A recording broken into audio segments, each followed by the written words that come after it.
Εσύ μπορεί να βλέπεις που είναι η αλήθεια και που το ψέμα. Εγώ φαίνεται πως τυφλώθηκα και δεν μπορώ να ξεχωρίσω πια τίποτα. Έλα λίγο στη θέση μου, δείξε λίγη κατανόηση. Εγώ εδώ γεννήθηκα. Εδώ έζησαν η μητέρα μου, ο πατέρας μου και ο παππούς μου. Και το κυριότερο είναι πως αυτό το σπίτι εγώ το αγαπώ.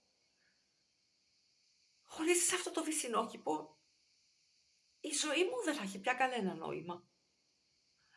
Αν λοιπόν η μόνη λύση είναι να πουληθεί ο βυσσινόκηπος, τότε πουλήστε και εμένα μαζί του. Εδώ πνίγηκε και το αγοράκι μου.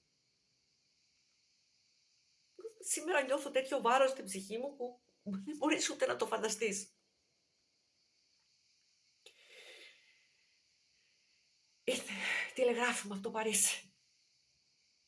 Κάθε μέρα μου στέλνει και από ένα και χθες και σήμερα.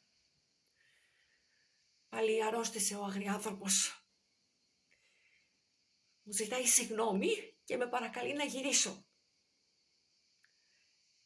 Μου φαίνεται πως πρέπει να πάω στο Παρίσι. Είναι μόνος του, άρρωστος και δυστυχισμένος. Ποιος θα τον κοιτάξει? Ποιος θα φροντίσει να παίρνει τα φάρμακά του στην ώρα τους? Και έπειτα, γιατί να το κρύψω? Γιατί να μην το πω? Τον αγαπώ, ναι, τον αγαπώ. Είναι σαν μια πέτρα δεμένη στο λαιμό μου, που με τραβάει στο βυθό, αλλά την αγαπώ αυτή την πέτρα. Δεν μπορώ να ζήσω χωρίς αυτήν. Μη με κατακρίνεις. Μη μου πεις τίποτα. Μεγάλωσες πια. Καιρός κι εσύ να ερωτευτείς.